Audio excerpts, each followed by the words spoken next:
Now, before we start our next session, we would like to invite Associate Professor Dr. Emma Muhammad, Chairperson, Center for Research in Media and Communication, to deliver her welcoming remarks. Assalamualaikum warahmatullahi taala wabarakatuh, and a very good afternoon everyone. Firstly, I would like to extend a warm welcome on behalf of the organizing committee to each and every one of you for being here at the Mention E-Symposium 2020. I'm truly honored and very pleased to have all of you here to be part of this intellectual virtual gathering where today we are here to discuss a very important issue on media in a global pandemic. As businesses struggling to survive in the face of the global pandemic, the media industry is no exemption. At a time where people are seeking out news and information more than ever before, the news media is facing its unprecedented crisis. Some would even argue it's facing its existential crisis. Revenues are down, budgets are being cut, and people are being laid off. Production companies are facing challenges to film movies and production during quarantine, and making sure that while filming, the safety of its crew is not at stake. Advertising companies are also struggling to adjust with lesser advertisements demands, and the event management companies barely have physical events this year. At the same time, I believe that all these challenges have its silver lining. While the media industry is struggling and facing difficulties, it is also an opportunity for us, media practitioners and also future media practitioners, to think outside of the box, to create new and creative opportunities for us to grow and develop. This is the time to disrupt ourselves and to think, to push beyond our comfort zone. It is a time where the media industry reinvent ourselves. So we are very lucky today to have four renowned speakers with us who will share their experiences on how COVID-19 has disrupted their businesses and offer their perspectives to our way forward. We have here with us Mr. Kionz, the executive producer of MC Square Productions. We have also Mr. Sato, the president and photojournalist at the Dialogue for People. We have Mr. Tim Franklin from Beach House Pictures. And we have Mr. Dayalan Rajoo, the Advocacy Officer at the High Commissions of Canada. Thank you very much to all panel for being here today and spend your precious Saturdays with us. My appreciation also goes to my family at Mention at the Center of Media and Communication, Associate Professor Dr. Abdul Ahmad, who will be moderating the session today. The organizing committee, my final year students who never cease to amaze me with your determination. I miss all of you guys. It's been almost a year since we last seen each other face to face. The advising lecturers, Dr. Arina Anis Azlan, Associate Professor Dr. Wan Amizawan Mahmud, and Dr. Muhammad Adnan Pichan. Thank you very much for mentoring the students to organize this event. Thank you, everybody, and I wish you all a great symposium ahead. Thank you. Assalamualaikum. Waalaikumsalam. Thank you so much to Associate Professor Dr. Emma Muhammad for the wonderful welcoming remarks. And she is still as gorgeous as ever. For our next forum session, I would like to invite our energetic moderator, Associate Professor Dr. Abdul Latif Ahmad, Director, International Relations Center, UKM Global, to moderate the next forum session, Adaptability and Management During a Pandemic. Now, before we start, Associate Professor Dr. Abdul Latif Ahmad is not only the director of UKM Global, but he is also the current Malaysian Regional Vice President for the World Communication Association and also a committee member for the National Strategic Communication Committee under the Higher Education Department of Ministry of Education. Now, he has also become a speaker on matters of internationalization and intercultural communication in various events, such as the International Workshop for International Office, Share Student Mobility and Alumni Workshop, a PI, University Administrators Workshop, and etc. So please welcome him. Thank you very, very much, Dina. Can you hear me, Dina? Is that all right? Good? Yes, I can hear you, Doctor. Thank you very, very much. Well, the COVID-19 has definitely impacted all of our lives this past 2020. If it's up to me, I would like for 2020 to renew again. And we have to revisit the year that's been filled with challenges and an opportunity for us to actually explore, to do new things as well. With the theme today, adaptability and management during the pandemic, under the special E-Symposium titled Media Exploration in a Global Pandemic, I would like to say thank you to the third year student of Mention for inviting me to moderate today's session. And it is the topic is even more timely as we are entering into the new world, into the new year, and looking and trying to establish ourselves as we try to reach out into a new realm of new normal. This is an exciting period of time. It is challenging to all of us. What we used to take for granted, for example, physical meet, the ability to shake one person's hand, to hug one another, has now changed into social distancing. And it has created quite an impact into the media industry, media and communication industry. And over the years, it has brought new lights as to how we have to face the future. A lot of people are saying how life will be post-pandemic. And at times, some people are saying there will not be a post-pandemic. And what will happen is where we would have to learn how to adapt with the whole situation. So what a timely topic for Mention today, adaptability and management during pandemic. And I'm so honored to be given the opportunity to moderate this session. We have four distinguished panelists here today. We have Mr. Kionz, the executive producer for MC Square Productions. We have Sato, president and photojournalist for Dialogue for People. We also have Tim Franklin, scripted development and line producer of Beach House Pictures. And we also have Mr. Dayalan Rajoo, advocacy officer from High Commission of Canada. Now, every one of them has an experience and dealt with what the COVID-19 has been brought upon us. And without further ado, I would firstly like just to explain how today's session will be like. We will start today's event with a presentation from each and every one of the panelists. So Mr. Kionz will start first, followed by Mr. Sato, Mr. Tim Franklin, and Mr. Dayalan Rajoo. And after that, there will be a Q&A session right after. Just to start with Mr. Kionz, who is the executive producer, MC Square Productions, if I may read your biodata. Kionz has actually stepped foot in the film and media industry for nearly 15 years to date. Kionz began his stint in the industry as a video film editor in 2006, doing post-production for corporate videos, TV commercials, short films, viral videos. And after spending 2 years in the industry, in 2008, Kionz began to direct commercial films for clients with minimal budget. And there is where Kionz began to climb in his directing ladder. Numerous of short films was made during off-work time to polish his skills. Now, under his wings of leadership at MC Square Production, Kionz and his team today serves multinational brands like Coca-Cola, Procter & Gamble, Colgate-Palmolive, Unilever, Shell, PepsiCo, Hyundai, Toyota, Mondelez, Nestle, Reckitt Beckinsale, and more. So, take this opportunity as an experience to learn from someone who has, who has experienced so much with a multinational corporation. And he is also an international multi-award winning filmmaker. Commercials and short films that he produced and directed has bagged various awards from India, Bhutan, Singapore, and United States. Ukraine as well. And it's also been in various official selection in film festivals held in Serbia, United Kingdom, Moscow, and United States. And I'm proud to invite Mr. Kionz to actually to present for today's session. Please.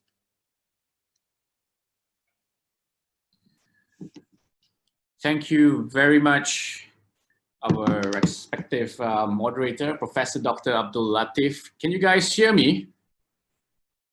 Everything's good, right? Yes, we can. Yes.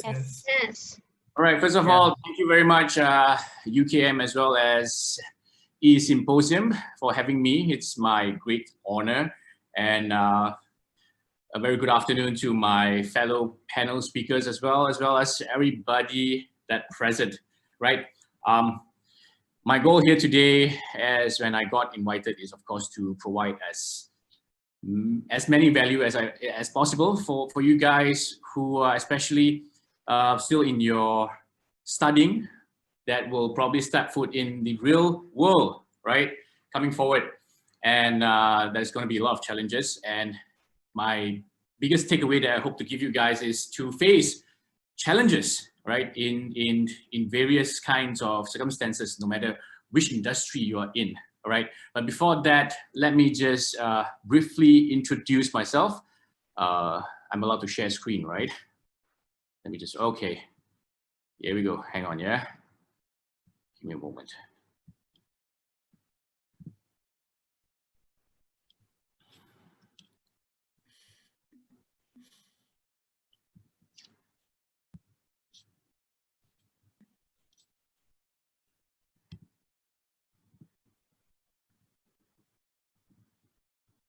All right, guys. You guys can see my screen? Yes, yes. All right, great. Okay, so a brief introduction about myself. I think Professor has just read through my bio, so I won't waste too much time talking about it. Yes, 15 years ago, I stepped foot in the industry, just like any of you guys right here, finishing my higher education with no experience, and I stepped foot in the industry.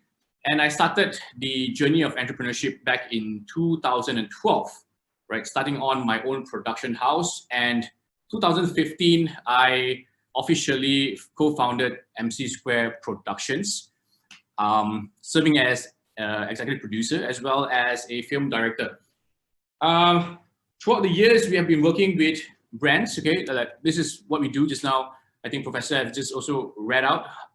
What MC Square Production really does is we serve multinational brands like PepsiCo, Coca-Cola, and anything to do with marketing and branding campaign. So we produce commercials, we produce brand videos, we produce live shows, anything to brand and video related. So MC Square Production is relatively a quite young company, I would say, although I started my entrepreneurship back in 2012, but MC Square Production has just begun back in 2015. But it's quite a great honor for us. Throughout these 5 years, we managed to produce something out of the revenue stream, which is short films, as well as some projects that internationally recognized. Okay, these are the films that we've done. Ikhwan is a film that I've written and directed. It is a fully Malay language film.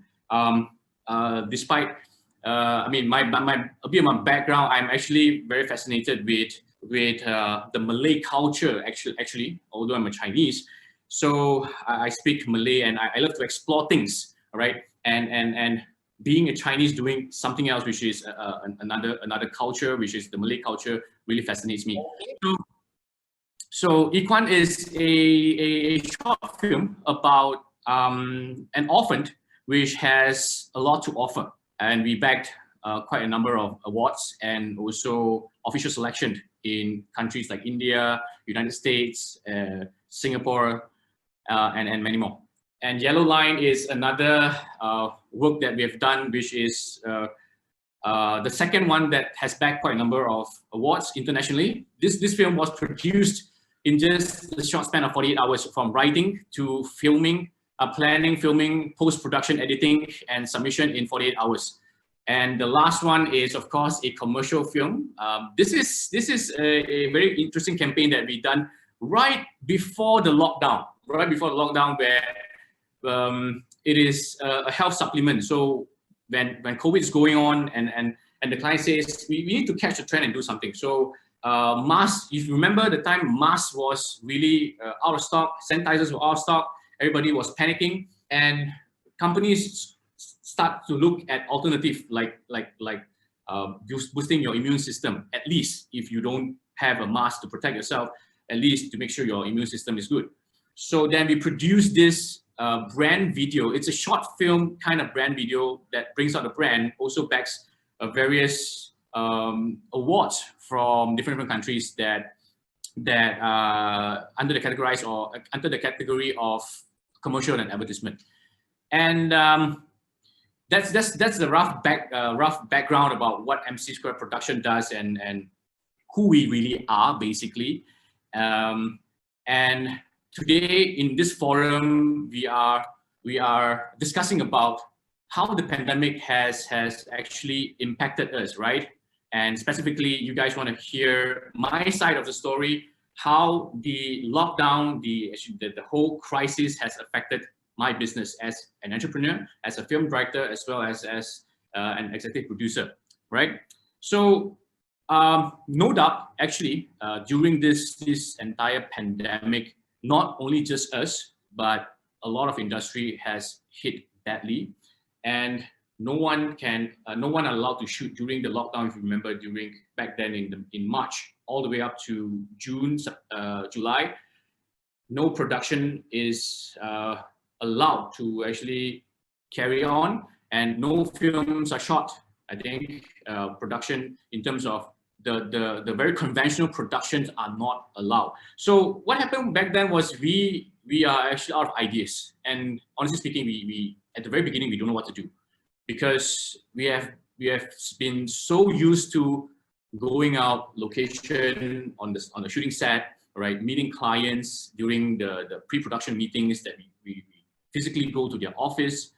And what happened is suddenly this hit us, then nothing can be done. And we thought for quite some time that how can we turn around? It took quite a while, and we are at our means of worry, because we as a production house, there are staff under my payroll that I still need to pay them, and I try not to lay anyone off, or I didn't actually cut their salary into half.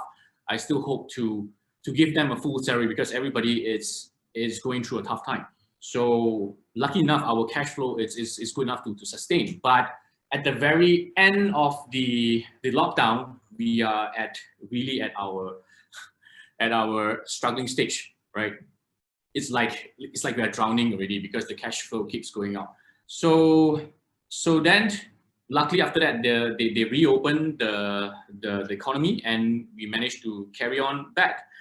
But during this period of time, we actually have thought of different ideas and ways to reposition ourselves, and we did it. We actually did it to reposition ourselves in terms of even the lockdown is lifted. We still have MCO going around. I mean, we are still want to having strict SOPs, right? And clients are still quite skeptical to actually commence any kind of like huge scale shooting. So yeah, we need to come up with a solution for them. So right here, in my next slide, it's the biggest takeaway for you guys, which I really put hard emphasis on the mindset.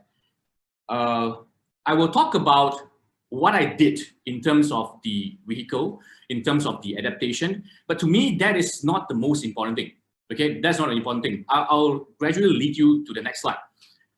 Why is that slide is not the most important thing is because I think the participant here today, most of you guys here, maybe are not all of you guys are in the same industry that I'm in, okay, all right? Although we are all in the media industry, probably some of you are into graphic design, where some of you probably into journalism, some of you into broadcast designing.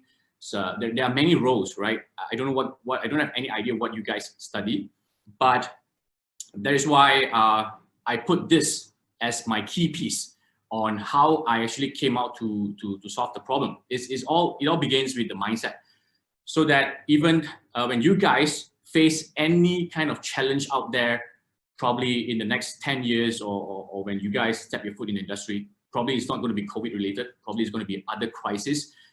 This piece of mindset will really help you to thrive and go far, all right? So what happened was I actually sat down and think for a moment. The key thing is to think of who do I really serve, all right? Who do I really serve?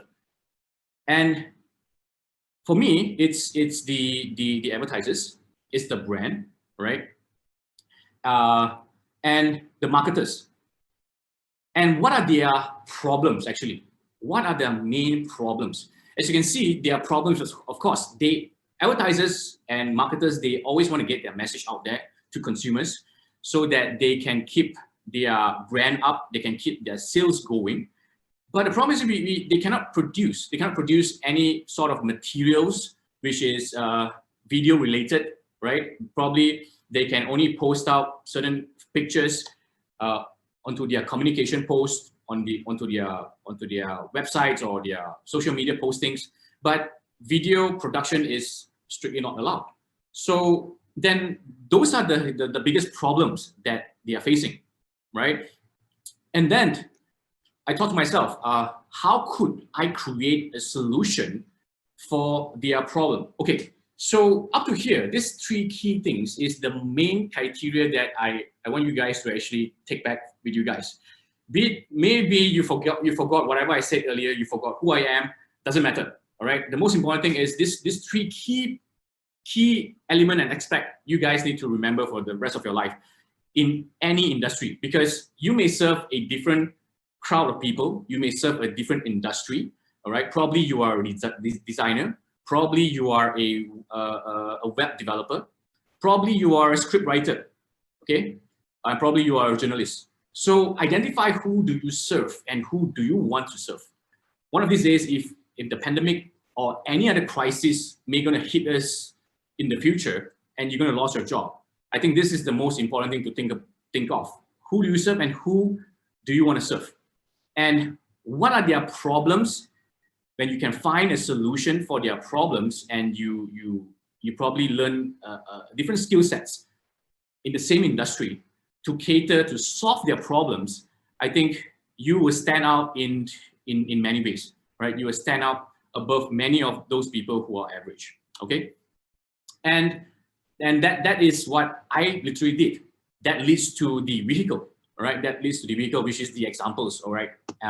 Today, online and the virtual thing it's something. But back then, before the pandemic, honestly speaking, I have zero knowledge about virtual.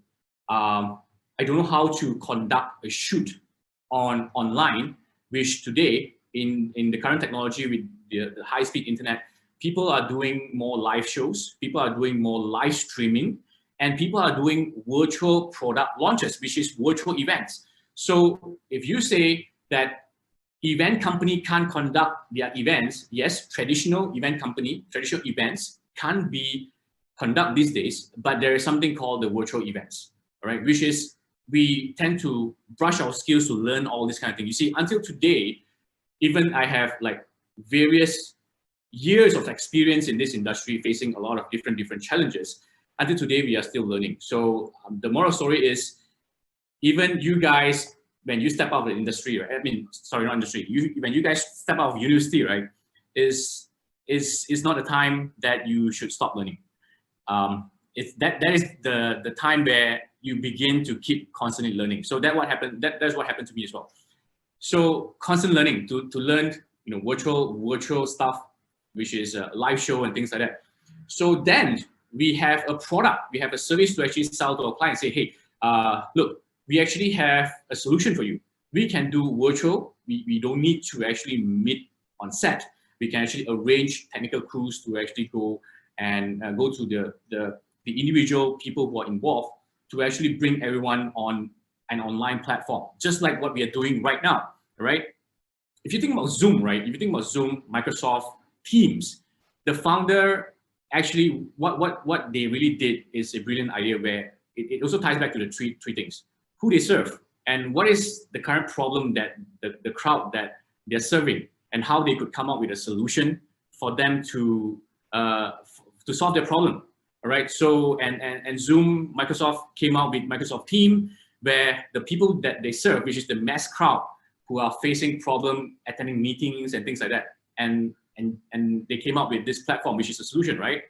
So that's what we tend to do it as well. So we came up with a product and we sell it to the client, right? The other one is the post-production related product or services, which is, again, you can't shoot, you can't have talent on set, you can't have cameraman on set. So you think of another way that you can produce a material, you can produce video stuff on a post-production base only. So editors, animators, graphic designers can work from home, can work from the comfort of their laptop at their comfort of their home, right?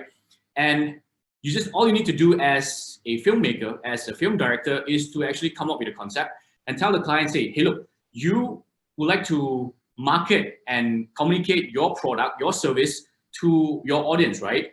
But it's not necessary that you need to actually have talents, you have real people acting in the videos. You can do things like, having animation and your brand still pops out from that itself. So then we thought of selling more of this animation and post-production related services products to them, which is they could do, and they could actually have multiple videos for their marketing and their brand campaigns. And the third thing is, of course, we thought of to not at the pandemic itself, not at the lockdown itself, but earlier on we have already thought of to create our own platform which is monetizable. Today, we talk about YouTube's, right? We actually came out with a channel which is lifestyle related called MC2 Lifestyle under the wings of MC2 Productions. So we create content to feed people on YouTube, which they are looking for lifestyle related stuff. It is like travel related content, fitness related content, as well as many different kind of lifestyle related content. And what we do is we tend to collaborate. We find people to submit their videos, which if those people doesn't have any background about video editing, they don't know how to make their video good. So we tell them, if you have a story to tell about lifestyle, you just submit your video to us, and then we will actually edit it for you, and we will put it on our channel, and then we drive back the traffic to you, right? So that we build this platform to help each other. Any individual who wants to build their presence online, who wants to share their message and their voice online, this platform is meant to do that. But of course, we are still new, where the platform has not very many videos on the platform right now. But this is what we want to do, and the end goal here is to monetize that platform, right? When we have subscription, when we have a lot of followings, right? Think of this like as a TV station. How basically TV stations, radio stations make their money? It's from the subscription they have when you have a lot of a mass amount of following, and then you can get brands to actually come into your channel to make use of your traffic. So these are the things that we actually we did in our related industry. But once again, I would like to actually emphasize this.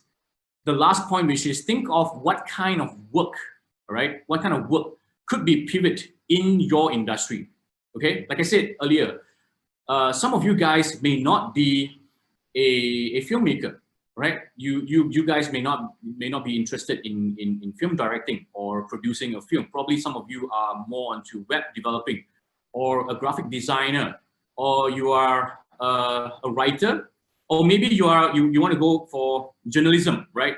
Earlier on at the earlier session where I was there for a while, and I heard about they discussed a lot about journalism, okay? What is ethical journalism and stuff like that. So I believe in this pool of crowd of all these attendees, I think not everyone is in the same industry that I do.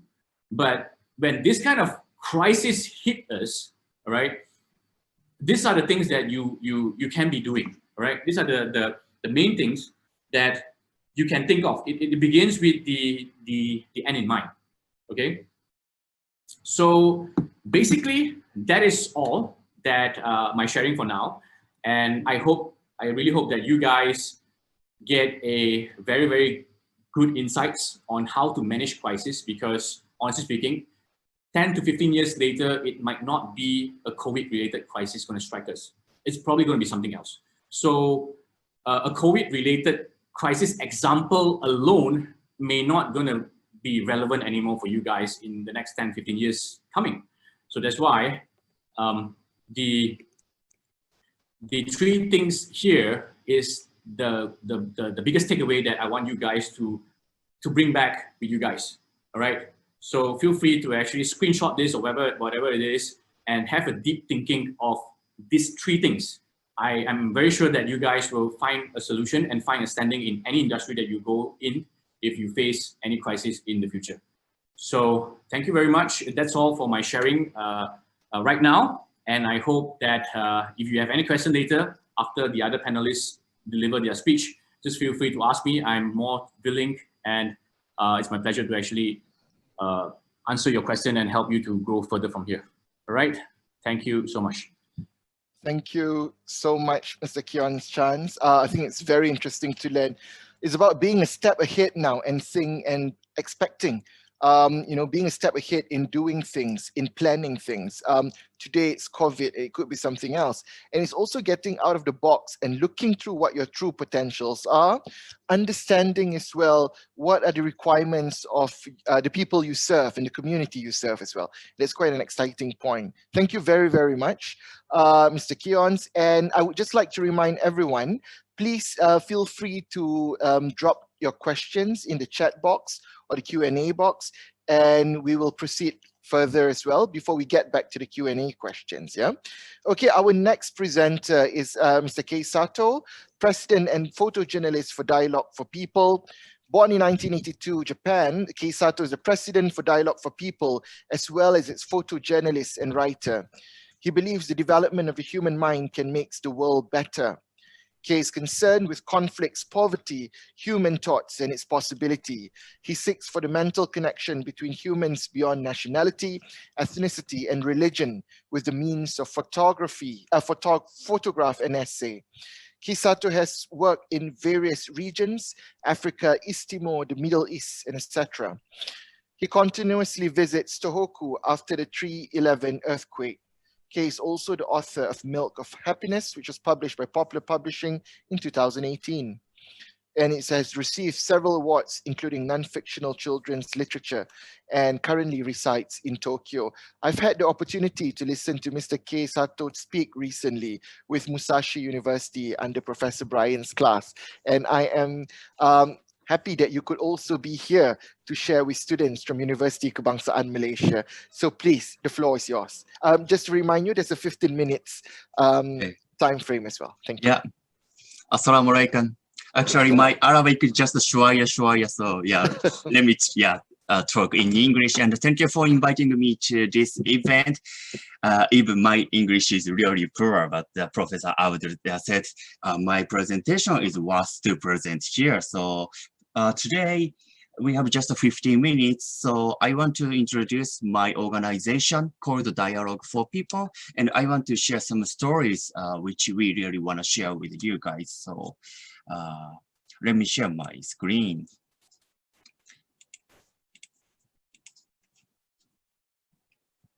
Yes.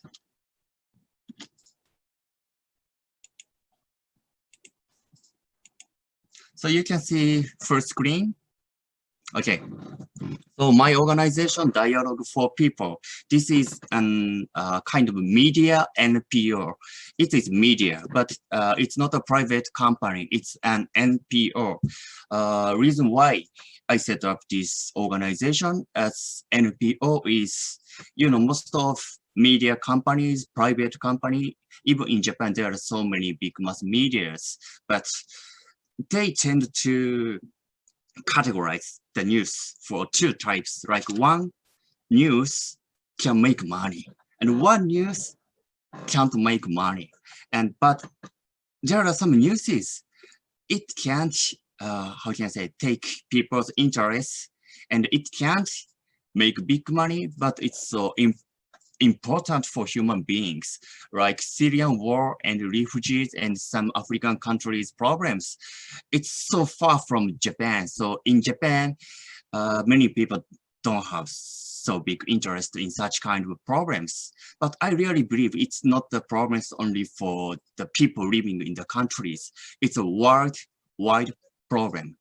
So we want to share such kind of stories to Japan, but continuously, if we want to investigate this kind of problems, we can't depend on the economic system of current media. So we set up this organization as an NPO, and it's supported by many donors, individual donors supporting our organization. Then this COVID-19, it is so hard even now. Especially I'm a photojournalist, so actually I need to go to the place by myself to taking a photo, but I couldn't do that. It's the most biggest problem in this period. But fortunately, I have some local partners in such countries we are working, like in Iraq, Syria, and some African countries. So nowadays, we can use these kind of technologies like Zoom, so we can share at least some information, local news, and we can interview some people living in the countries. But you know, there are some information or some feeling you can't get through screen. Just really to go there, we can get such kind of emotions and the feeling. So this COVID-19 is really big obstacle to share this kind of emotion and feeling. But I believe that this is so big disaster all over the world, but this is also a chance to grow our ability to feel sympathy for others. So today, I want to share two stories. One story is from Middle Eastern countries and one story is from Japan. Then I want to talk about these stuff, how important to, how can I say, growing our ability to feel for others. Wait a minute, it's moving. Can you see this photo? Okay, so this is a photo from Syria last year. Yeah, 1.5 years ago, I've been in Syria. This city's name is Raqqa. Maybe you've heard this city's name. Raqqa is actually occupied by ISIS, and it's sounds all right. Okay. I visited this city just after liberation. Coalition army took airstrikes in these cities. Then, you know, ISIS free from this city. So I visited this city. I don't know if you guys remember 9/11. Maybe some of you guys are too young to remember about it. But 2001, 9/11 in USA, I watched the news through TV when I was a high school student. Then that time I was so shocked. I was so shocked because not only it was so, you know, awful incident, I was shocked by media, like almost of media said, they are terrorists coming from Middle East. And also media said, they are Muslim or Muslim. And the media said, they are kind of evil. They are our enemy, the media said. Even Japanese government followed such kind of speaking. USA's President George Bush said they are kind of evil axis, so we need to defeat them. Then Japanese government followed such kind of the war. But I wonder, is there any person who born to be evil or devil? Actually not. They should have some reason. Of course, terrorism is, you know, we can't afford to. We should stop it, but if there is some reason and if there is some effect, like other war or other society situation or social situation, we need to think about it.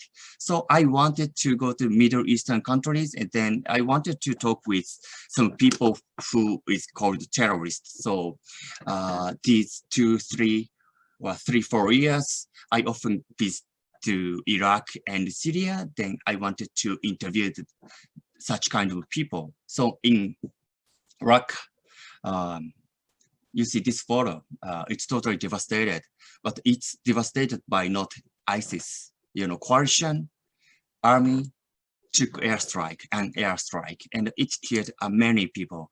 You know, people tend to say one side is good, one side is bad, and they are terrorists, we are justice, or something like that. But if you go there, then if you listen the voices from local people, they say, we were just killing. We don't know who is killing us. We tend to change the reality into just figure and image. So myself, my main job is to go there and taking a photo there and asking people and bring back the real voices for me, to Japan. Then think about what is good, what is bad, then what we can do. I interviewed many ex-ISIS fighters, and in Malaysia, there's many Muslim and Muslim, right? So maybe you guys understand they are not Muslim and Muslim, they are just an armed group. So I asked some of the fighters, ex-fighters, why you joined ISIS. The one guy said, he just wanted to help people in Syria. Then other guy said, most of other countries just ignoring the situation in Syria. So I felt I need to do something. Then they went to Syria. I interviewed some lady from Europe. She wanted to be Muslim. So she said she decided to go to so-called Islamic State, but it was fake. Then I asked her, why you wanted to be Muslim? Why you wanted to go to Islamic State? She said, in Europe, she felt lonely.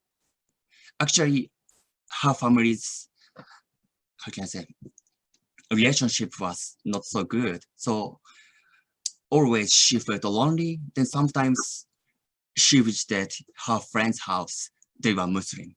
Then she saw how peaceful and how they loved each other. So she wanted to be Muslim, she said. That's why she moved to Syria, then she joined ISIS. Now she said it was totally mistake. But the first step was just her loneliness. There are so many people who is taking a gun, who is fight against ISIS, and who is fight against other armed groups. But most of civilians are just victims. I met one girl, her name is Sarah, 8 years old. She was just prayed outside of her house. Then someday missile hit her and her big brother was died instantly. And her big brother got severe injured on his eyes, and she herself, she has lost his right leg.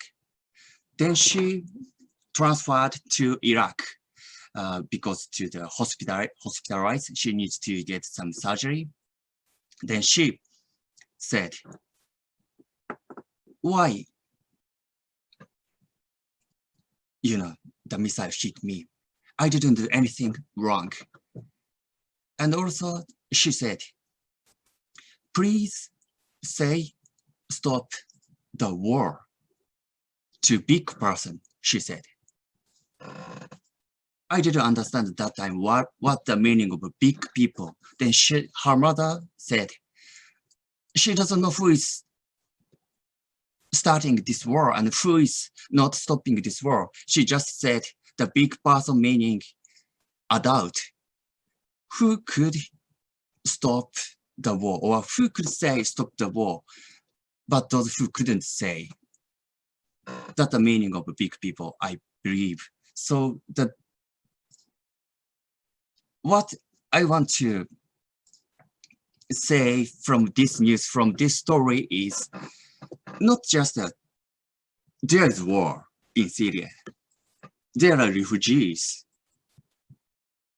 There's some people who lost their hometown or their loved people. Not like that. It's our responsibility. Who is ignoring the situation? Who is not trying to stop the war? Maybe it's us. That's what I want to bring back from the countries we are working, like Middle Eastern countries and African countries. Let me share one more story. It's in Japan. Maybe you remember the 2011 great East Japan earthquake has hit in northern part of Japan, and a big tsunami swept away many cities along the coastline. The tsunami was really incredible. That time I was in Africa, but soon after I got the news, I came back to Japan. Then I went to the place where the tsunami has hit, because one of the town was my hometown. Actually, my father could survive. It was 4 stories building, and on top of the building, my father has got tsunami. Fortunately, he could escape to rooftop. The following day, he was escaped. He was rescued. But we didn't know where my mother was. Actually, in 1 month, we found my mother's dead body 9 kilometers far away from coastline under the debris and mud.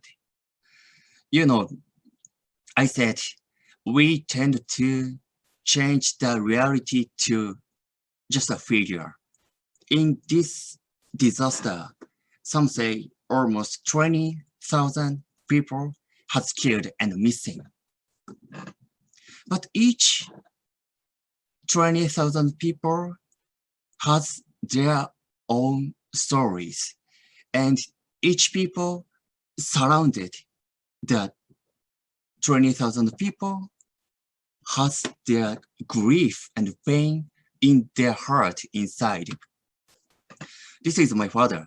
Actually, the most hard thing after the tsunami was to see my father's pain. You know, she's crying every day, every time, and she's saying, I'm too weak to stand up. Like many people said, cheer up and do your best, something like that. Nowadays also, like in this COVID-19, many people is, facing with difficulties, but some say, do your best. But sometimes people can't do it alone. They need a support. I took this photo not because he's so miserable. I took this photo because his sadness and tears were so beautiful. Everybody facing with difficulties in your life, like you will lose your loved one, you will lose your hometown, or anything, you can get hurt. But if in this vacant room, if you can put something good in the vacant room, some vacuum in the heart, you can make it the pain and how can I say, sadness into hope. Like I felt hope through my father's tears, because I realized how deep he cry or feel pain is, how deeply he loves my mother. In the story of ISIS, some people have a room inside their heart. Then some bad things sneak into their heart. So they became a terrorist, or their heart, they felt like some anger or some hatred. But if society or some people surrounded the people could support and could put some hope into the vacant room in the heart, maybe it will be the, some new energy to change this world better and making a new and better tomorrow. This is my last photo.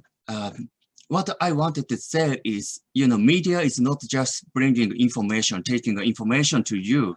Media need a philosophy, why we are sharing this information. I believe the media is not just a database, not just a Google, we can just searching the information. Media should have philosophy. The philosophy is we can make better world. We have more possibility and we can conquer the problems which we are facing now. That's what we want to share now, especially in this situation and the COVID-19. I really believe this is a chance to grow our ability to sympathy for others. Like we can have this kind of event today, right? If it's last year, maybe we can't have this kind of event beyond the borders and beyond race, language, any philosophy or religion. We don't care about it because we are human beings. We can share and we can have more good ideas and we can sophisticate it. So today, I hope you are not just taking information, and if you could find some good ideas, please share it and please do it together. Thank you very much. Shukran, jazilan.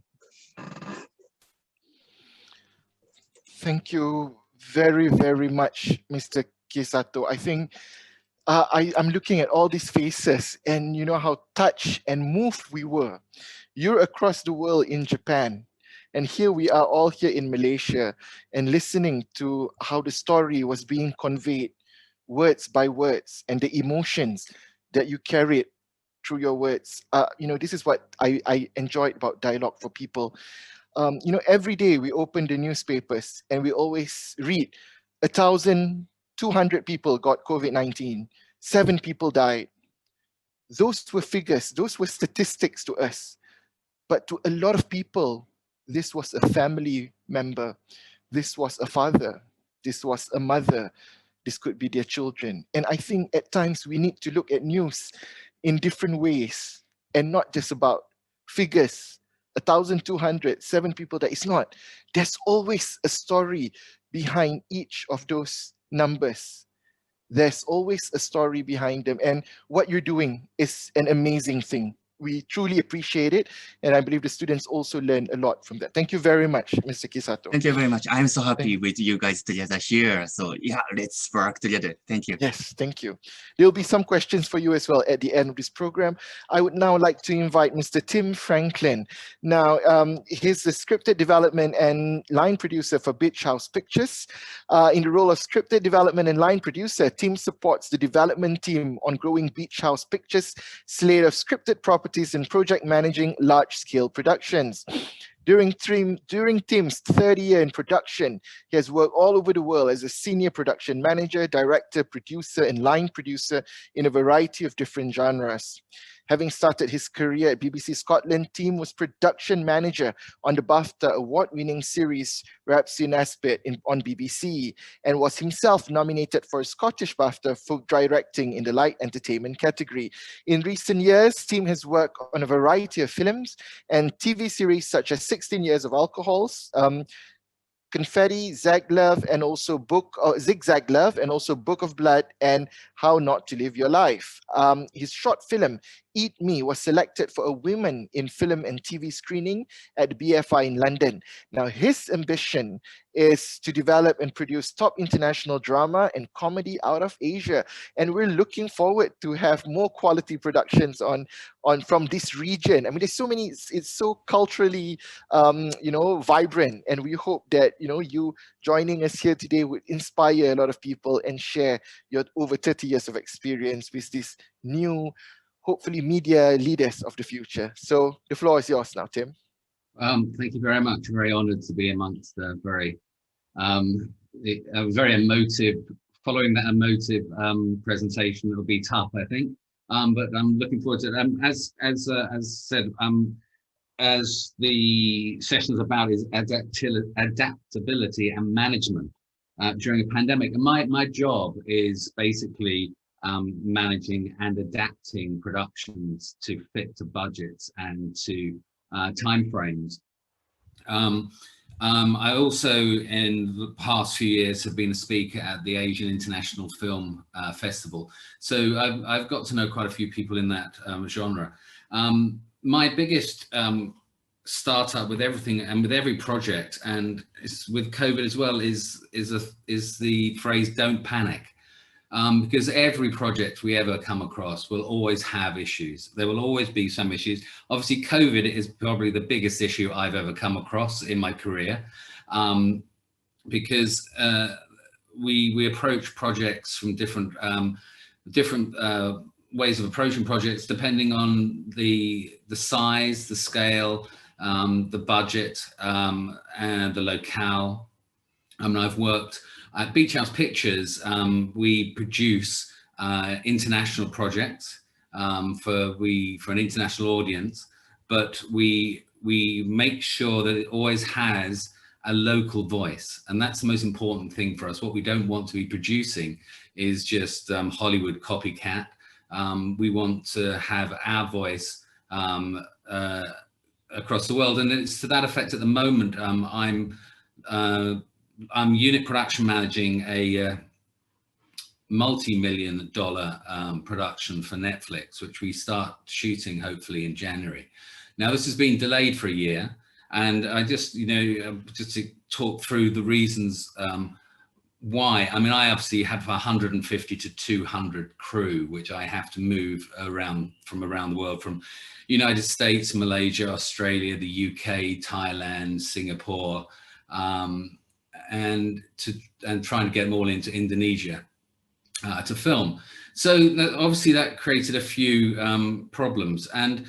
But what I've found has come out of the COVID is the way that teamwork has come to the fore, and how we've all worked as a team to come across the come up with new solutions as to how to work. I think the biggest thing that we've come up with is, as was muted earlier on, is video calling and video conferencing. Now, this was done as a convenience if someone couldn't make a meeting in the early stages, but now is the norm. And I think this, personally, I think this will be the norm moving forward. And as a line producer and always wanting to save money, it's a lot cheaper for me to have someone do a conference call on video than fly them to another part of the world. So I think we will find a lot of development and collaboration will happen on Zoom. We did writers' rooms on Zoom. Usually you would collaborate in a room together as a writer's room, but what we are doing now is we are collaborating via Zoom. So this, I think, will become a new norm. And working closely with Netflix, we have been in constant contact, and we've developed, as well as in consultation with the IMDA here in Singapore, some protocols towards the returning to work for filming in a COVID world. We have just last week, actually, we finished filming the second season of MasterChef. Now, as you can imagine, that's quite a lot of people involved in that. And there was a lot of protocols put in place. We had zones, we had people with colored wristbands. So people were only allowed into certain zones if they had a certain colored wristband on. The IMDA gave a special compensation to have just over 50 people allowed at one venue. So it was very important that we had standby people who were outside, and when certain departments were finished, they would come out, go out, the next department would come in, and it was a military operation really to get it all done. And it was all done within schedule as well. There were a few long days, it has to be said, because the one thing that COVID is proving is that things are taking a lot longer to do. The amount of disinfecting, cleaning, and social distancing is creating a lot more time in production. which is where we are working very closely with Netflix with our COVID protocols when we go back to work. January the 14th is when I've got to get my crew into Indonesia. So we've only got a few weeks to go. We just got given the green light last week. So there's a lot of work going to be happening over Christmas and New Year. But what we have also just finished doing is we've been doing yet another production for Netflix, which is a true crime documentary, but set in Korea. Now this worked out a lot easier because it's a documentary. It's a much smaller crew. So I sent my crew of only two, the producer and the director, and the producer and the director. The director came from Canada. We had a producer and the showrunner from Singapore, and they had to go into quarantine. Simple as that. They went over there, went into quarantine for 2 weeks, then shot for 2 weeks, came back and had to go back into quarantine again. But with modern technology, they don't just sit around doing nothing while they're in quarantine. We have an editor just flown in from the States to be the editor for that series. We have set up a remote edit station in his hotel in Singapore. So he is editing from his quarantine. And then once he's finished, he will carry on at our facilities. This happened as well during the whole from March really through to now. A lot of our editors were editing from home, and everything was being uploaded to the cloud. Everything was then being remotely viewed, remote notes being given remotely all the time. We were very lucky. I mean, I finished producing a drama, kids drama for MediaCorp at the end of last year, and we were just in the middle of editing it and when everything hit. So that became remotely edited, and we've now delivered it to MediaCorp. It didn't really stop us. The one thing I would suggest, as well as help Beach House Pictures, is we have a diversity of products that we do. We go from branded to scripted to entertainment, documentaries, to factual, unscripted factual. And what that has helped us do is keep afloat, really. And what has also happened is we have had to keep ahead of the curve and use the time to develop like mad. In the downtime, we've been developing. So because there will be an absolute appetite for content once we get back into a more normal way of working, and once filming is slightly more normal, there's a normality to it. I think the COVID will be around for quite some time, as we all think, and there will be restrictions. Even with vaccination, I think we've got at least another year to go of heavy restrictions in terms of filming. But there is a huge appetite for content. So we have been using the downtime of filming to actually be developing. And in scripted development, we have been working on a couple of big projects. We've developed and had greenlit a project for Amazon Prime. So these things we've had to adapt to the time. It's not to say it was a struggle. We did have to lay off some people. They were people coming to the end of the contracts anyway, to be honest. And some people we did have to go on to short weeks for some people. But it's a question of keeping the productions afloat and keeping the company afloat, really, because you don't make money from development, unfortunately. You only make money when you sell. But I would say the diversity of Beach House Pictures is what has kept us afloat, really. We have a fantastic branded team who have been doing small scale projects all the way through, because it's only needed 1 or 2 people to go out and do a bit of filming. And it's been much smaller teams. And we also actually were carried on filming our very popular series, Wild City, which is a natural history, which is just purely just the cinematographer goes out and does the filming and all by herself. So she was out in the middle of nowhere. Obviously, she's more than 1 meter, 2 meters from anybody else. She's maybe a bit closer to the wildlife, but that's not here nor there. But so we have managed to tick over on some projects. And what it's given us time to do as well is our editors have been given a lot of time to put together sizzles, teasers, all these sort of things which help us push our pitches to the broadcasters. The other thing that really I've found that the broadcasters have found, and that is something that is going to hit, is, and it was mentioned just a little bit earlier, and it was budgets. And I would, if anyone's at all interested in budgeting things, which may not sound very interesting, but when it has to be done. We're looking at now approximately at least another 10% of your budget is required for COVID protocols. And that's big. When you're talking about multi-million-dollar projects, that's a lot of money. Now, fortunately, the big players are accepting that and not expecting it to be part of the actual production budget. That's on top of the production budget. But obviously the smaller broadcasters don't have that sort of money to throw around. And so, you really have to think about the fact that, you are going to have to dig into the budget for COVID protocols. There's a lot more things required in terms of silly things like costume and makeup, disinfecting of brushes, all these sort of things that are going on all the time. So what we found is, as a company, is adaptability has been the key, really, and adapting. I mean, I remember when I first started in this industry, I did all my schedules on a typewriter.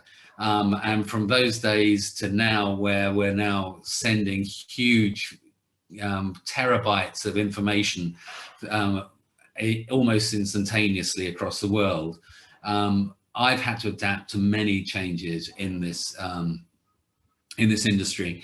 And as your students will probably in the future, we haven't stopped developing, we haven't stopped, technology won't stop, it will keep going on. We don't know what the future may hold in terms of technology, but the one thing that everybody will always want is a story. So at the end of the day, we are storytellers, whatever the medium is, and it's adapting to your medium and adapting to your broadcaster's requirements as to how you present that story.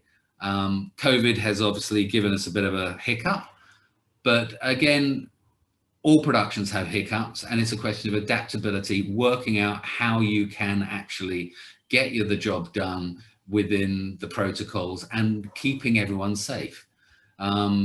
It's something that has been very, very high on my list, is health and safety.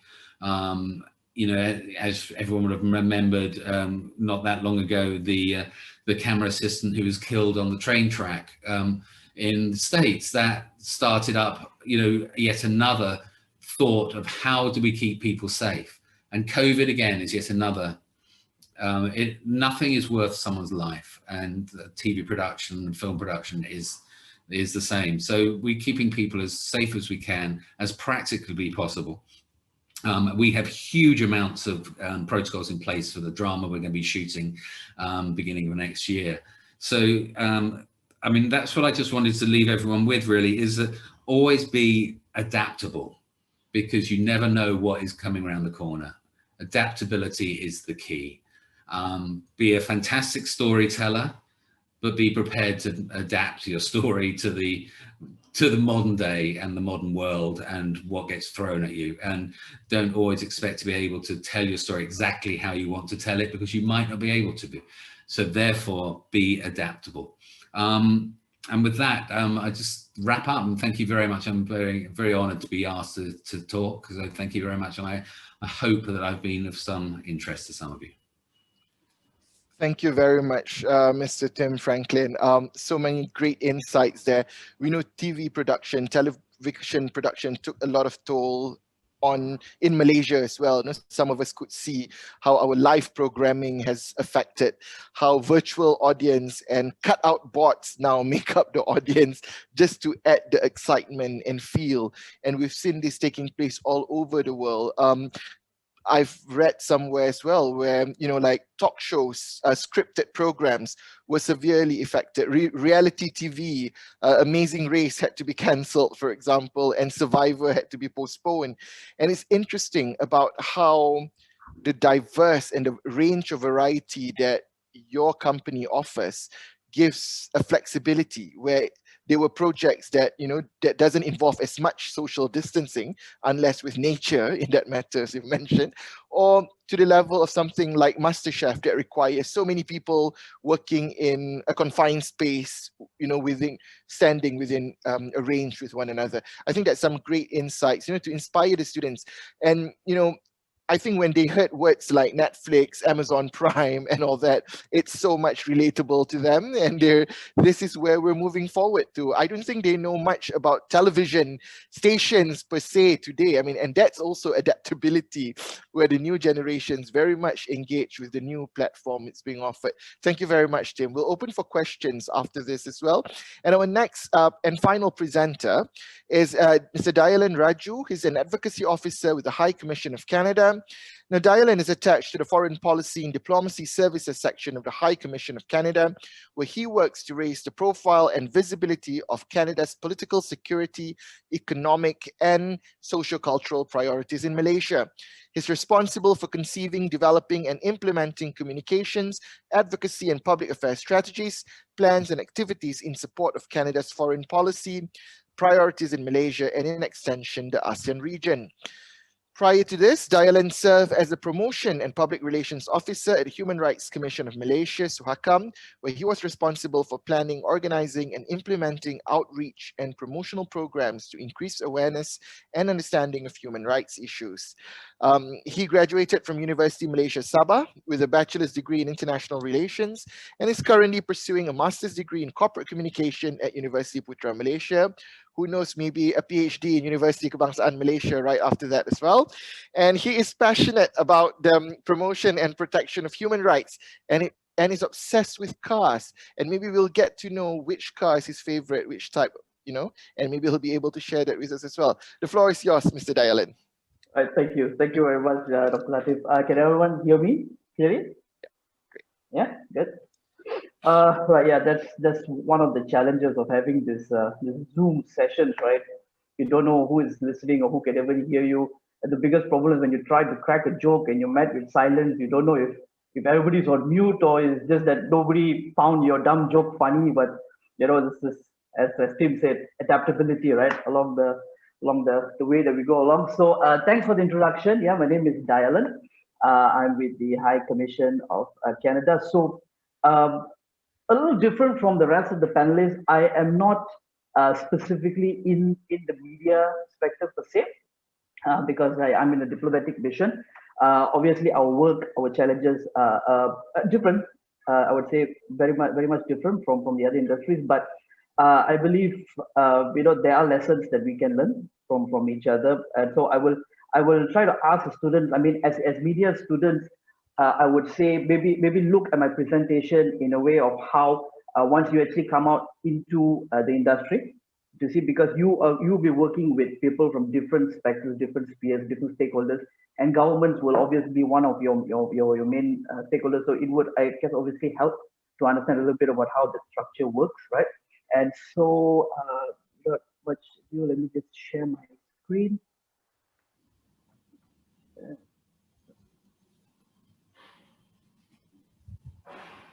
Right, is that visible? Can everybody see my screen?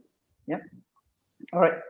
So how I'm going to try to do this is, first, I'm just going to very briefly let you know like who we are, who the High Commission is, what's the kind of work that we do, that we usually used to do before this, and how with the advent of the pandemic, it actually affected our work, and the little bit of changes and adaptability that we had to take into consideration to move forward, right? In this time. So basically speak a little bit about who, what, and how we do what we are supposed to do. Yeah, like I said, we're a diplomatic mission. Wonder if anybody knows what's the difference between a high commission and an embassy, because that's one of the most common questions that we always get. But yeah, basically speaking, a high commission embassy is the same thing. High commission is diplomatic mission from one Commonwealth country to another. Yeah, that's totally different, right? And so, yeah, Canada, Malaysia, we've been friends for a long time. Canada was one of the first countries to recognize Malaysia or Malaya back then when we got its independence. There was a Canadian delegation which actually came here to KL in 1957 during the independence, during the famous Tunku Rahman scene. We got office in KL and in Penang, and so this is kind of put in a nutshell, right? As a diplomatic mission, basically what we are doing here, what the Canadian government is doing is we're trying to promote Canadian national interests and Canadian values, right? That is the big idea, right? And later on, I'll talk a little bit about how we do that through our divisions. But basically, what we're doing is because the mission is obviously funded by Canadian taxpayers, right? They are the ones who are paying us to do what we do. So we got to keep their interests in mind, right? So that is one of the biggest interests, to keep Canadian interests at heart, and also at the same time to promote those values abroad. And in this case, would be in Malaysia. So this is just an overview of all the departments, right, that we have within the High Commission here in Kuala Lumpur. Generally, I mean, I wouldn't want to go into too much of detail. Medicinal consular, you've got the admin people, the guys who pay your salary, very important people. But trade are the guys who bring in business, right? They promote Canadian businesses here in Malaysia. I'm from the Foreign Policy and Diplomacy Services. That's basically known as the political division of the mission, and in addition to all these other divisions. So all these divisions, each division has their own priorities. They have their own set of KPIs, their own set of priorities, or areas of focus that they're working on here in KL. But in the bigger picture, everybody's working towards, like I mentioned earlier, the national interests and values of Canada.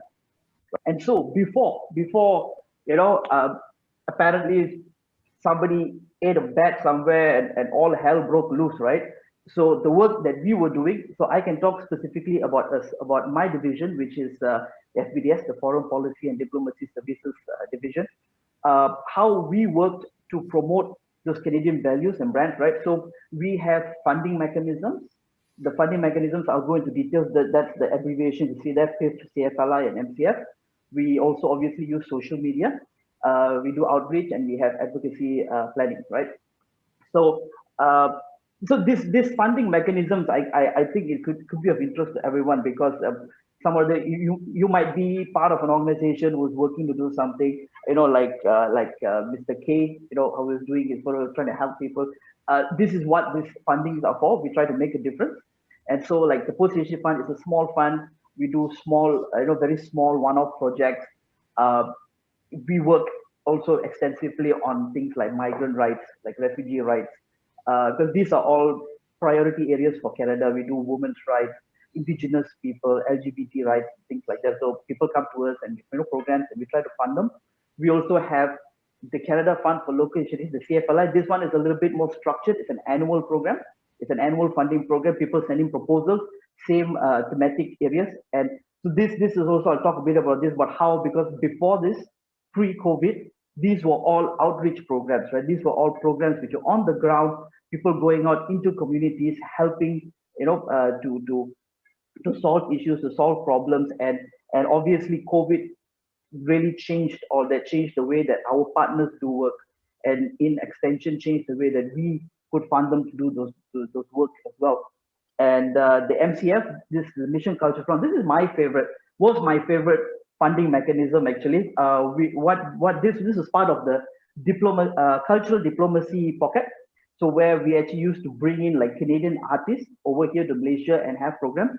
We actually did have one. I don't know if any of you in the session here today actually attended it. It was with your faculty, actually, your faculty of Social Sciences and Humanities. We had Indigenous Canadian author Daryl McLeod.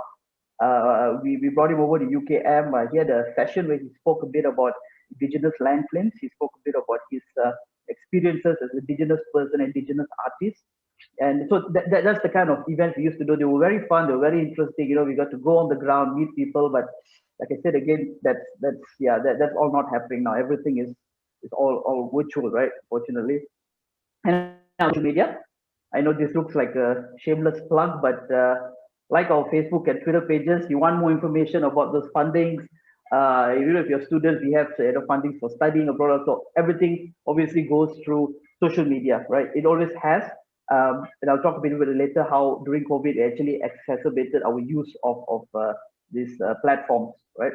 Um, and engagement, this is like one of the most common things, meeting people, going out and actually talking to people face to face, letting them know what we are doing, trying to find out what they are doing, and look how we can work together. These were all normal things, I suppose, that we all took for granted at some point, which I really kind of miss now. I regret all those days complaining about all those meetings that I had to go to. I would I would really like to go for a meeting sometime soon.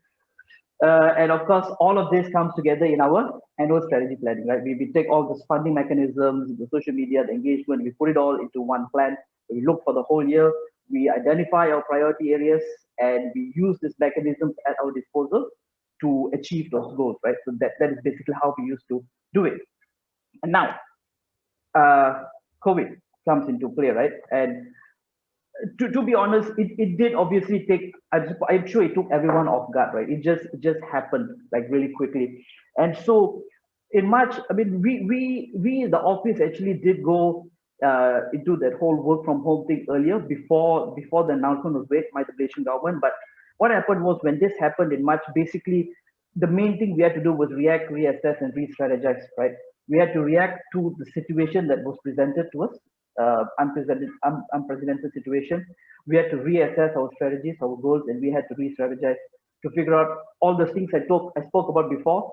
We still needed to do that, and we had to figure out how we were going to do it in this this current time. So I've just broken that down into three groups. I'm looking, since I'm a communications guy, so I will talk a bit on the internal communications aspect, the external communications, and also the importance that we put on well-being, which I feel is something that a lot of people, a lot of organizations have kind of uh, slipped past their radar, right? So internally, as soon as these things happened, we put in our emergency response team. We had like a call tree, right? We had a structure, right, to ensure that everybody was privy to any sort of information. So we had like a trickle down effect. So it started off with HQ that goes down to the High Commissioner's office, to managers, to staff, senior staff, and goes down to junior staff, to make sure that nobody was left out of that chain, right? To get whatever information that needed to be shared with them. And also, in order to do this, there had to be virtual solutions, right? Like we worked off a secure server, all our files on a secure server, and we use a Canadian network to access that server. So now, they had to come out, the IT division had to come up with remote access workstation. We had laptops, we had to have collaborative platforms like, I believe Kionz mentioned just now, things like Teams, Microsoft Teams and collaboration hospital, that was the way we had to go forward. And the important thing was we always maintained direct open communication lines, right? Because the last thing you want to do is to have your staff or people within your organization trying to guess what's happening. It's very important to keep them in the loop so they understand what's going on and what's expected of them, within those times. Externally speaking, so basically that's our work, right? And so as soon as we went into a lockdown, obviously the only thing that we could go forward to at that point in time was social media, right? And social media kind of became the default platform for us to communicate with people, especially like Canadians who were in Malaysia. There were only a small amount of people in the office. Phone lines were ringing off the hook. So we had to resort to social media to kind of put out all this important information that we had in place, which kind of a little bit changed the dynamics, I suppose, of the way that we view social media. But before that, the Canadian government always has had a policy where all departments, ministers, everybody has a social media account, Facebook and Twitter at the very least, right? But during the COVID situation, the use of these pages were actually like at a level that we had never used before, and they became very, very useful platforms. And you just kind of pinpointed the importance of, like Tim mentioned, adaptability, for you to be able to change the way you communicate and whatever things you're doing in a different way, to actually change all that and put it on a different platform, right? And of course, like I said, we had to reassess our mandates, our priorities, because we had events planned, we had initiatives and engagement, and we obviously couldn't do these things anymore, right? But at the same time, we wanted to deliver these programs, but for lack of a better term, we didn't want to do things for the sake of doing it, right? because we got to make sure that, I mean, yeah, like was mentioned earlier, I think it was Kay that mentioned it. Uh, these aren't just figures, right? These are people's lives involved. I mean, maybe the amount of work we're doing is not to that such a significant level as you would see, the help that's being brought out to like refugees in Syria or in African nations, or but we do project with underprivileged societies in Malaysia, right? There are a lot of people that actually benefit, and there are changes in their lives because of the small programs that NGOs, non-profit organizations carry out.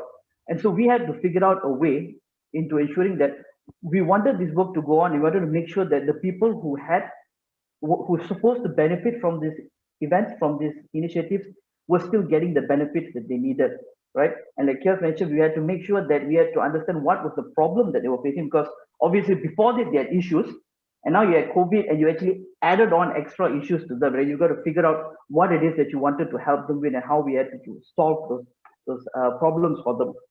And the third one, which I mentioned earlier, I think that people tend to overlook, is well-being, right? And so it was something that the Canadian government had always had a priority on work-life balance and mental health. And so it was essential to make sure that everybody had access to not just like hand sanitizers and masks, physical, PPEs, but they also had access to the mental health services. Some people were stressed, they were anxious, and these people, we made sure that everybody had access to seek the help or the assistance that they would require, right, to move forward in this kind of situation. Of course, we make sure like high-risk staffs with high-risk dependents, we made sure that they were not in the office. They didn't want to put anybody at risk, and we had sessions to make sure that everybody was on the same page, right? And all this point actually kind of touches on what the other panelists mentioned earlier as well, which is basically how we wanted to move forward, right, with these things. Yeah, this is definitely the new normal as far as we can tell for the foreseeable future. The vaccines just started rolling out. You're going to need like what, 60-70% of vaccine intake to achieve herd immunity. It's going to take a few years before that happens. So we got to learn to adapt, right, change, and make sure that we know how to move forward in this new reality that we are faced with, right? And the second thing, I think the important point I want to make is work targets should never be prioritized over health concerns, right? This has always been true, but it is even more true now than it was ever before, right? The lives are more important, your health issues are more important. Work is important, yes, but work must never take precedence over somebody's health. Should never be put at risk to get work targets done, right? Think outside the box. Obviously, you got to adapt, you got to change your thinking. What you knew of ways of doing things that work doesn't work anymore. And we've all got to figure out how to move forward to do the things that we want to do. You got to understand the importance of work-life balance. Like I mentioned earlier, it's very easy to lose focus of that, especially when your home is now your office. There's no distinction between where you work and where you sleep, where you live. Make sure you have the distinction. Try to get a workstation, do your work until office hours and leave. Go and do other stuff. Don't sit in front of the computer all day long. And of course, everybody has a role to play in ending this pandemic. Everybody has each of us have a significant, a very unique role to play. And I guess all of you as students, as media students, yeah, you're not maybe in the industry, right, but you got to remember that you play a very important role.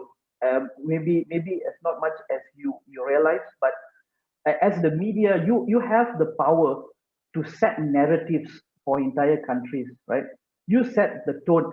I understand that you get the idea that as a media personnel, you think you're just reporting things happen, right? Which is true, yes, you're informing the masses of what's happening, but you also have the ability to set the narrative for people to ingest that whatever information that you are sending out. So be very wary of the power that you wield. People, they used to say the pen is mightier than the sword.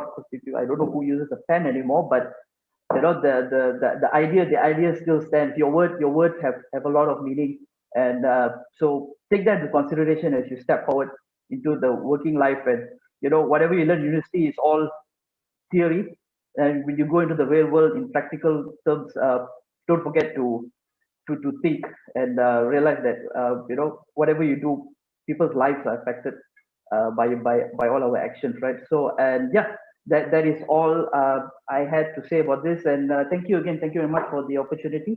And yep, I'll end my presentation there. Thanks. Thank you very much, Dayalan. I think this is a global matter, and looking at how the High Commission of Canada is adapting to the whole situation, being at a very far away and still trying to instill the branding matters and the messages across is very, very challenging. I love the part where you mention work should never be prioritized over health. And this is the first year that we discovered that, but we've also got new issues, especially as what you've highlighted in terms of well-being.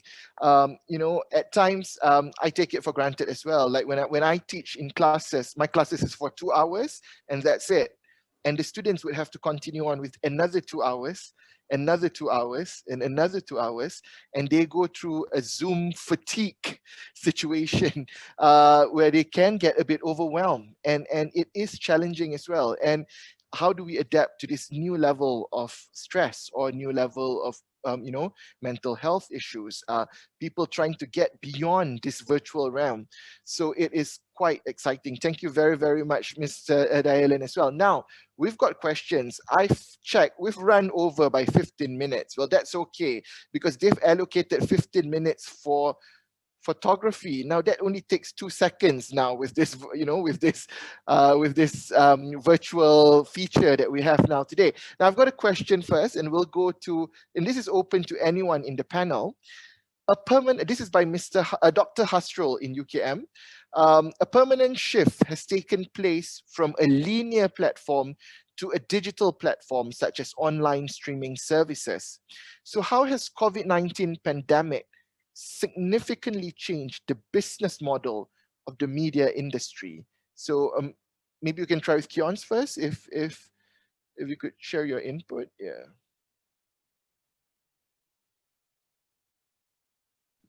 Sorry, can you repeat the question once again? Sorry. Okay, so a permanent shift has taken place from a linear platform to a digital platform such as online streaming services. So a lot of things are now going online rather than the traditional linear platform of television, for example. So how has COVID-19 pandemic significantly changed the business model of the media industry? Well, I guess definitely there is a huge changes. Like I mentioned earlier, it's not just TV. If you look at the entire event, the live event can't be conducted, and a lot of event has to go online, like what we're doing now. And even very huge events like renowned speakers like Tony Robbins, or those where their events will probably generate millions and millions of dollars, has now turned into another form of presentation. It's really online. And the other thing is even product launches, where I mentioned earlier. Product launches where normally when brands actually launch their product and they actually organize a live event, now everything has to be done in the virtual reality or virtual world, I would say. And how this actually affect the entire industry, I would say that 3D artists now is more in demand because you have to build virtual sets, right? 3D artists, 2D graphic artists as well. So because these are now compared to back then when only 3Ds are required for certain things that camera can't achieve. That back then is only that. Now a lot of events, a lot of different kind of stuff still need. So the demand of certain things has changed tremendously, actually. Yeah. Okay, thank you. Thank you very much, Kionz. Maybe there's a lot of questions here with me. I'll just spread and ask other questions. For Tim, a question from Alexandra Prudente. From your perspective, could the media and production industry sustain in the long run while implementing the current steps to adapt to the pandemic? Yes, I think it will by dint of the fact that it will, and it always has done. You know, I mean, in reflection to the previous question as well, I mean, the digital disruption that's happened across the industry over the last 10 years, really, where the normal way of broadcasting is now changing to streaming, and all their usual broadcasters are now having to compete, and we have other streams like Curiosity Stream coming up and people like this. I mean, it will I think it's difficult to say. I think the big broadcasters will, again, sorry, I'll backtrack. It's all about how you adapt to what you can do. And we, as program makers, we always find a way of making our programs. We always find a way of telling our stories. And from something like the Blair Witch Project, which is the first time ever the sort of found footage type, we'll always find ways of making things that adapt. And we just have to work in a slightly different way now. That's all it is, as simple as that. And it will be a struggle. Don't get me wrong, it will be a struggle as we start, but as we get used to it, it'll become the norm. And then hopefully in the next 2 or 3 years, once all, you know, the herd immunity has happened, you know, we won't have to put in all those sort of stringent protocols anymore, hopefully. But we will find a way. The media people are very savvy people. We always find a way of telling a story, and we'll always find a way of getting, I don't mean around the problem, but working with the problem and moving forward. So I don't think it will disrupt. It has disrupted it, because as you probably noticed, there's a lot less new content on the streamers and on the linear, more traditional broadcasters. But now it's beginning to pick up again. So I think we'll adapt. Yep. We have to be optimistic, I guess, you know, and adapt. If it's going to be a new normal, we'll find way to work accordingly to the new way of doing things. Maybe this is a question to either Tim or Kionz as well, since both of you are directly related with production. This is from Hazwani now. How does the COVID-19 pandemic affect storylines in TV and movies? You know, for example, in the context of Hollywood film, where the scenes are planned in advance, and there are scenes that involve touching one another, showing emotions, holding hands, for example. And how does production handle the situation? How do you know, is it just camera works? Is it a revamp of storyline altogether? Is it a halt to production altogether? Tim and Kionz, yeah. I would say personally, I mean, I know from EastEnders, which is shot in the UK, which is a soap, they use perspex screens. So on 2 shots, people can look like they're close, but they're using perspex screens. Very, you know, making sure there's no reflections and all that sort of stuff. But there are limitations now, and you have to rewrite. Simple as that. You go to your writers and you rewrite. There aren't the intimate love scenes anymore. There aren't the huge crowd scenes anymore. Or if you are doing huge crowd scenes, you're doing them CG. So you have to write and adapt. Again, I would sound like a broken record, but you have to adapt to what the new norm is. And if that means rewriting your scenes, you have to rewrite your scenes. Okay. What about Kionz? Yeah. So I'll come from some of the TV commercial perspective. Mm-hmm. If you have seen the very recent Raya commercial from Vivo, it is all shot from the talent's phone.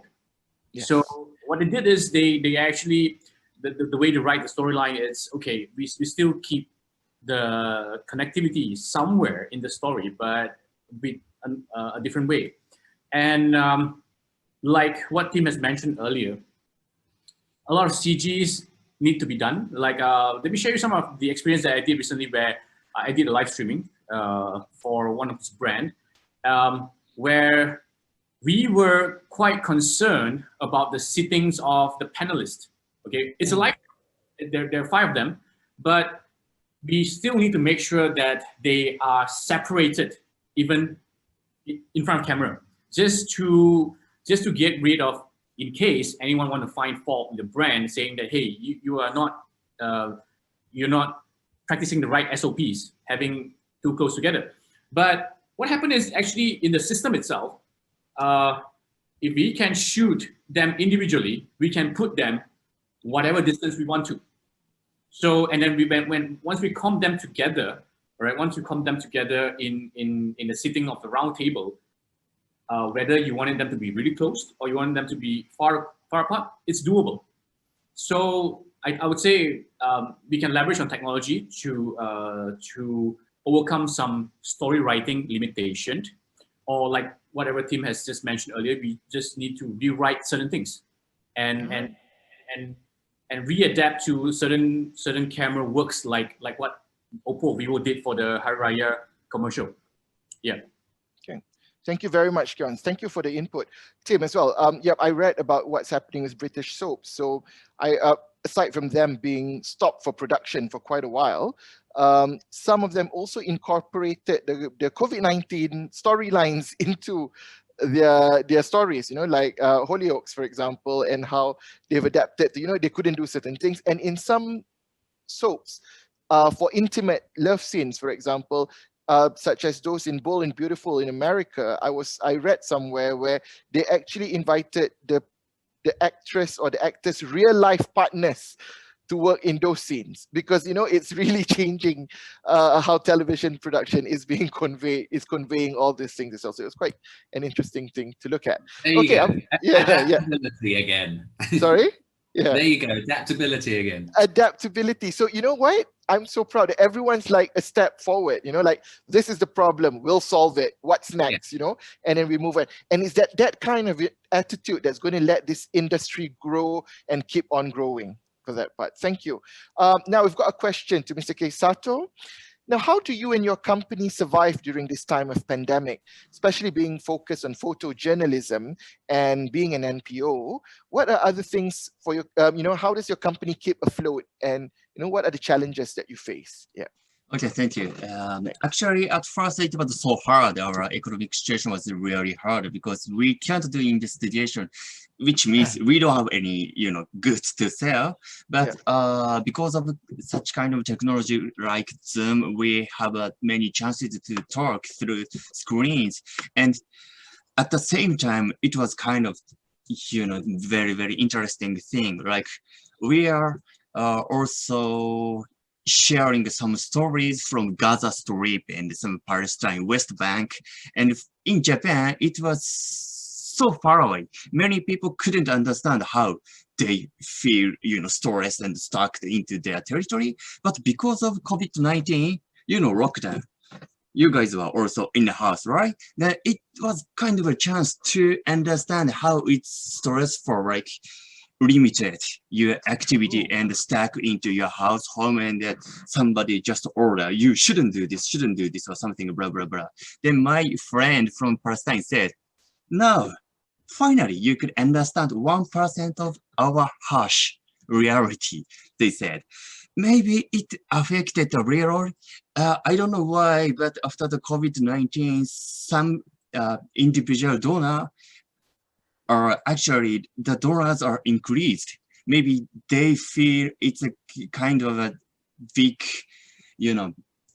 very, very big disaster. So we need to do something. Then we need to choose the media too. Then fortunately, they choose our media. So yeah, I don't know the exact answer, but the world is changing to, more, how can I say, depends on personal, how can I say, demand, By now, people tend to buy something most of the people wants to buy or wants to have. But now people can choose, and it's because of technology and because of this COVID-19, I really believe. Yes. Interesting to see on that perspective, how people now understand what it means to be locked down in your house, not having that freedom to go out, people telling you not to leave your house. This is some encouraging things as well. Thank you, Mr. Sato. All right, I've got a question from Kanisha to Mr. Dayalan Rajoo. The era of the pandemic has caused the gray area of exploiting the work-life balance of individual as they start to work from home. How do you believe that institutions, workplace, can ensure that employers do not exploit the work-life balance by sending late night WhatsApp, as instructions, for example? How do you maintain that? Yeah. Oh yeah, this is a problem, I suppose, that was around even before the pandemic, right? When you get bosses who hunt you down after working hours and expect you to do stuff. Yeah, the problem is, I guess, is legislation in one sense. Like for instance, like in my organization, it is by our standard, by our laws, it's wrong. An employer can't do that. Or if an employer has to contact you after working hours, they have to compensate you, right? And it's all written down in your staff guidelines. Even like even if like I were to take 5 minutes after my working hours to reply a WhatsApp message, that equals to 1 hour of overtime pay for me, because I have done work outside of my work time. And this was a problem. By my advice would be, because this was a problem obviously before this, and it was brought up by staff to management, right? And obviously when enough people brought up an issue, then it was put down back into writing, and it was made into one of the requirements of our employment. It is in the terms and conditions of employment that our working hours is up to this hours. And if you have to do work at any time after this hours, you are within your right to ask for OT.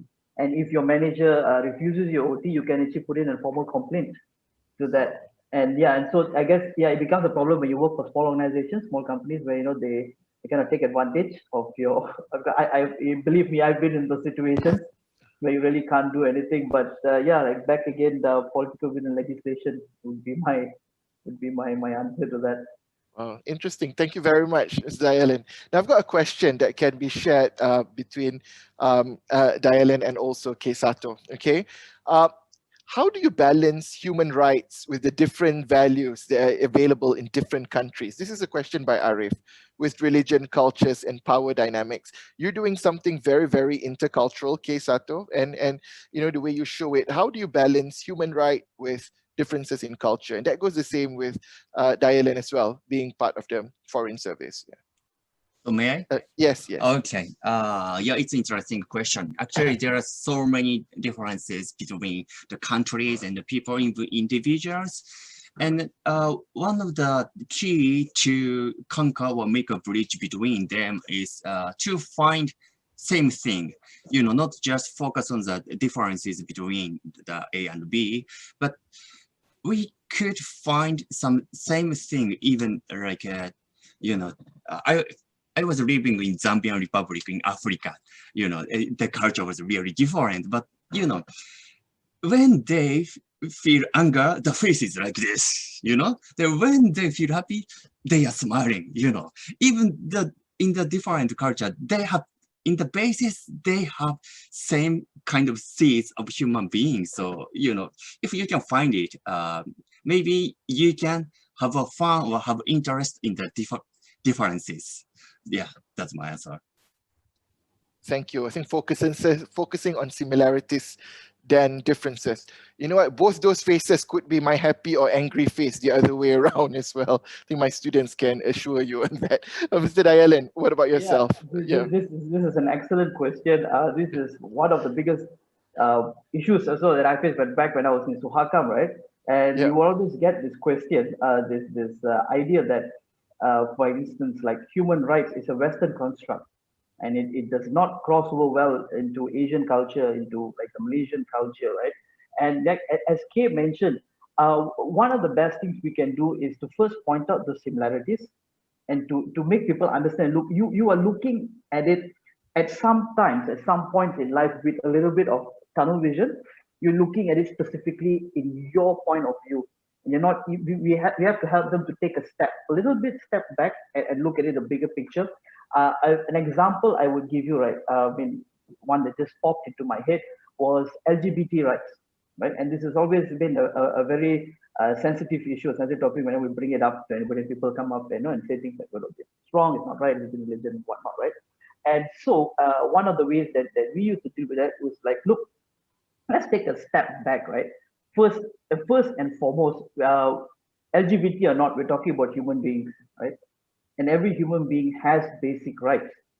And so we put the question back to them, do you think that as a human being, do they not then have a right to, I don't know, education or healthcare? And then they realize that, you know what? Yeah, those are acceptable rights. And then we say, yeah, and that's kind of what we're talking about here, right? We got to start somewhere, right? And those changes will take time. It will go slowly. You know, you see it across all cultures. I mean, like maybe we are in a different place now.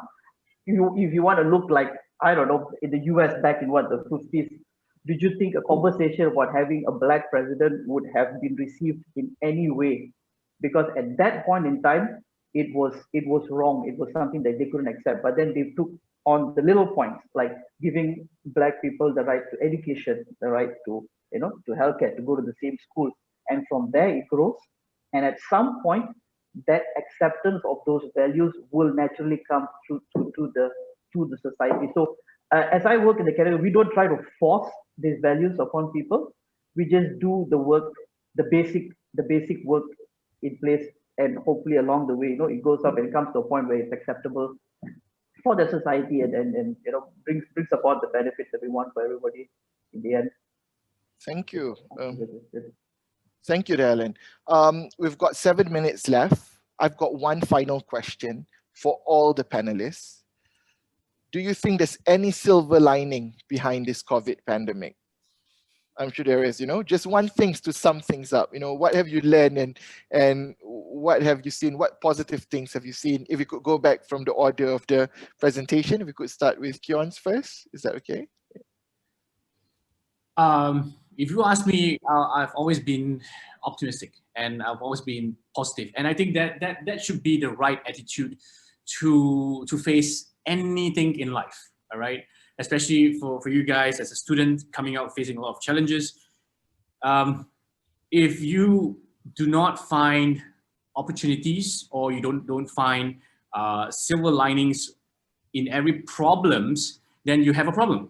Right, so you have to keep that mindset of being really optimistic, so that you would discover opportunities in despite of how devastating the situation is. Then it ties back to, I mean, to what I've just presented earlier. Just think of the three things to survive, right? Who do you serve, and what are their problems? Then solve their problems. Then that will be a silver lining for each and every individual, I would say. Yeah. Okay. Thank you, Kionz. Yeah. What about Sato? Yes.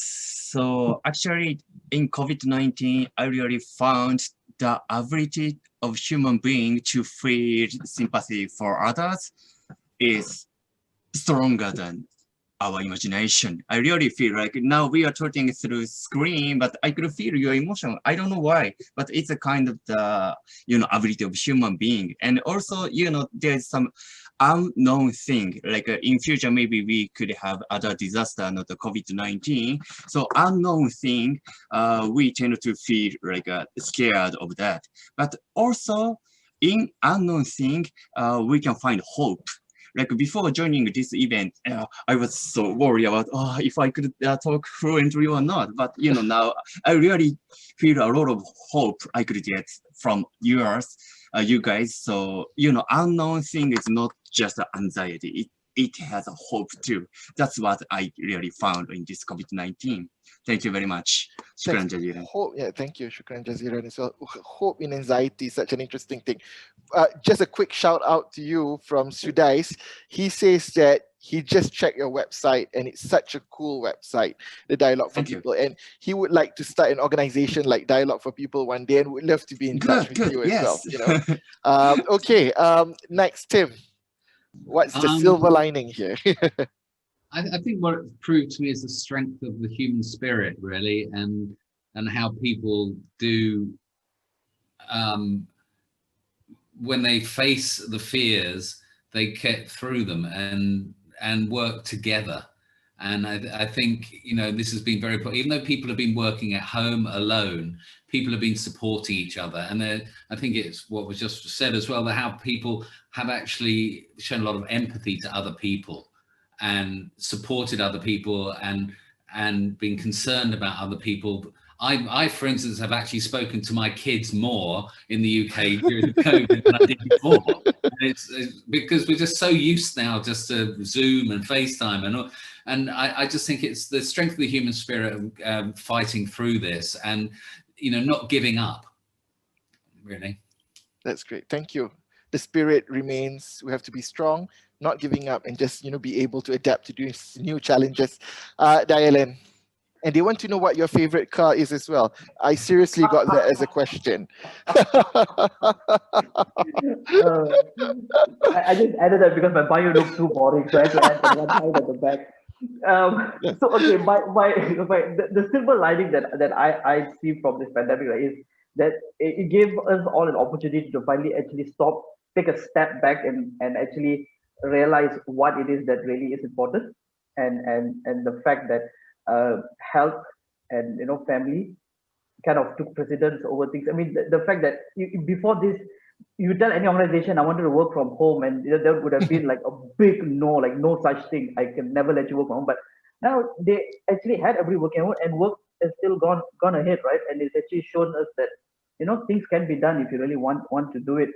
Also, I'm very happy that people are washing their hands more often. Yeah, I get stressed when I see people going out of the bathroom not washing their hands, but at least I know people are doing it now.